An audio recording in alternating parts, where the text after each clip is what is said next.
NFT sales down by 92%. Is NFT market dying? Will NFT last beyond 2022? NFT market in दिनों ऐसे ही सवालों के घेरे में है। जिस NFT ट्रेंड ने पिछले साल गजब का उछाल देखा, जहां यूनिक एसेट के नाम पर महज डिजिटल पिक्चर और यहां तक कि ट्वीट पर मिलियंस बिना माथे पर एक शिकन के उड़ाए जा रहे थे, अब वही NFTs बायर्स के लिए तरस रही हैं। कहते हैं ना, जो जितनी तेजी से ऊपर जाता है उतनी ही तेजी से गिरता भी है। NFT मार्केट के साथ भी शायद यही हो रहा है, जिस पर फिलहाल ये सवाल उठ रहा है कि क्या 2022 भी सस्टेन कर पाएगा NFT वर्ल्ड? क्या अगले साल का सूरज तक देख पाएगी NFT की दुनिया, या फिर अगला साल आते आते NFTs अतीत बन जाएंगी? दरअसल रीसेंट क्रिप्टो मार्केट क्रैश ने NFTs को भी आईना दिखा दिया है, जहां डिजिटल पिक्चर्स और कलेक्टिबल्स के नाम पर बेहिसाब पैसा बहाया जा रहा था, जिसका ना तो कोई फ्यूचर यूज है और ना ही कोई रियल वर्ल्ड वैल्यू, जो किसी ट्रेंड के बबल से ज्यादा कुछ नहीं, जो जब फूटेगा तो NFT की वजूद को बहा ले जाएगा। ऐसे में अगर NFTs को सस्टेन करना है तो एक बड़ा बदलाव लाना होगा। 2021 में जो कलेक्शन स्ट्रेटजीज हिट थी, वो 2022 में औंधे मुंह गिर गई हैं। इसका सबूत तो हम सब ने देख लिया है। ऐसे में अगर अब भी NFTs यूटिलिटी प्रोवाइड नहीं करेंगी तो इतना समझ लीजिए कि इस सेगमेंट का द एंड तय है। डिजिटल कलेक्टिबल से ऊपर उठते हुए NFTs में ग्रेटर यूटिलिटी बिल्ड करना जरूरी है, ताकि फैंस और इन्वेस्टर्स के लिए ज्यादा वैल्यू ऐड हो सके। NFT मार्केट की नर्व्स अगर किसी ने पकड़ी है तो वो है बोर्ड एप यॉट क्लब, जो कम्युनिटी मेंबरशिप बिल्ड करने की स्ट्रैटेजी के साथ NFT मार्केट में उतरा, जहां फैंस और NFT ओनर्स को मेंबरशिप की एक्सक्लूसिव पर्क्स दी जाती हैं और बोर्ड एप की डिजिटल पिक्चर NFT महज उस मेंबरशिप के फायदे उठाने के लिए एक एंट्री पास की तरह है। बोर्ड एप की देखा देखी बहुत सी कंपनीज अब इसी अप्रोच और स्ट्रैटेजी को अपना रही हैं, ये रियलाइज करने के बाद कि कम्युनिटी भी NFTs में यूटिलिटी और वैल्यू ऐड करती है, बशर्ते उसमें एक्सक्लूसिविटी और रिवॉर्ड्स का रस घुला हो।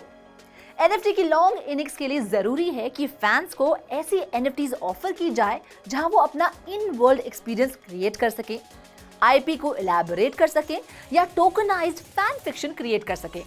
साथ ही ऐसी प्रॉपर्टीज होनी चाहिए जो फैंस को एक्टिवेट करने के लिए रियल वर्ल्ड इवेंट्स यूज करे, जैसे कि comic con, celebrities meet and greets या पॉपअप एक्सपीरियंसेस, जहां रियल लाइफ वैल्यू वाले VIP टियर पर्क्स NFTs के थ्रू एक्सेस किए जाएं। NFT के इस पुनर्जन्म को हम कह रहे हैं NFT 2.0, जिसमें one of the significant use case है providing exclusive access to DAO, यानी डिसेंट्रलाइज्ड ऑटोनोमस ऑर्गेनाइजेशन। इसमें आपको एडिशनल एक्सक्लूसिव राइट्स मिलते हैं to participate in the governance of a particular platform, project और decentralised application.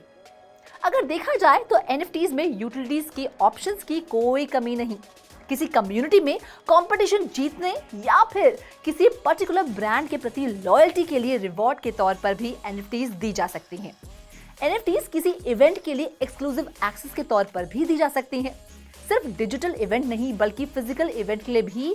For example, fly fish club पहला members only dining club है, जिसका exclusive access blockchain पर NFT के तौर पर खरीदा जाता है और टोकन होल्डर्स को कल्चरल और सोशल एक्सपीरियंस का एक्सेस मिलता है।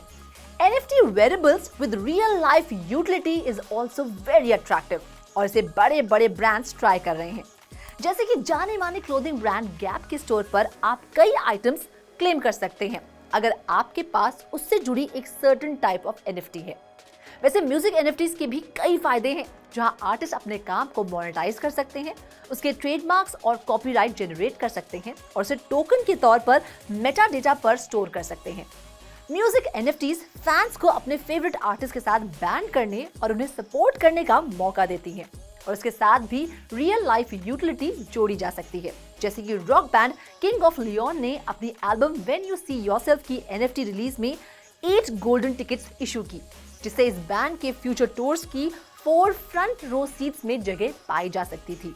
इसी तरह ट्रैवल बुकिंग प्लेटफॉर्म ट्रवाला, जिसके 300,000 मंथली एक्टिव यूजर्स हैं, वो ना सिर्फ क्रिप्टो में पेमेंट्स एक्सेप्ट करता है बल्कि जनवरी में उन्होंने अपना ट्रैवल टाइगर लॉयल्टी प्रोग्राम भी लॉन्च किया, जिसमें बोर्ड ऐप की तरह टाइगर की डिजिटल ड्राइंग बतौर NFT दी गई।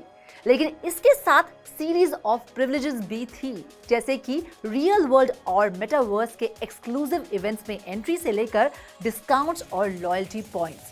तो जहां NFT 1.0 फोमो यानी फियर ऑफ मिसिंग आउट पर बेस था, मतलब स्कैरसिटी और प्राइस अप्रिसिएशन पर, तो वही NFT 2.0 is all about utility, value, innovation और स्टोरी टेलिंग। जब तक NFT प्रोवाइडर्स और पार्टनर्स अपनी स्ट्रैटेजी को कस्टमर एक्सपीरियंस के इर्द गिर्द डिजाइन करते रहेंगे, तब तक इसकी पोजीशन मजबूत बनी रहेगी एंड ओवरऑल मार्केट का फ्यूचर ब्राइट रहेगा। स्पेशल स्टोरी में फिलहाल इतना ही। होप आपको ये स्टोरी पसंद आई हो। ऐसे ही और इंटरेस्टिंग स्टोरीज के लिए watch out my videos. This is me Ruchi Sharma signing off.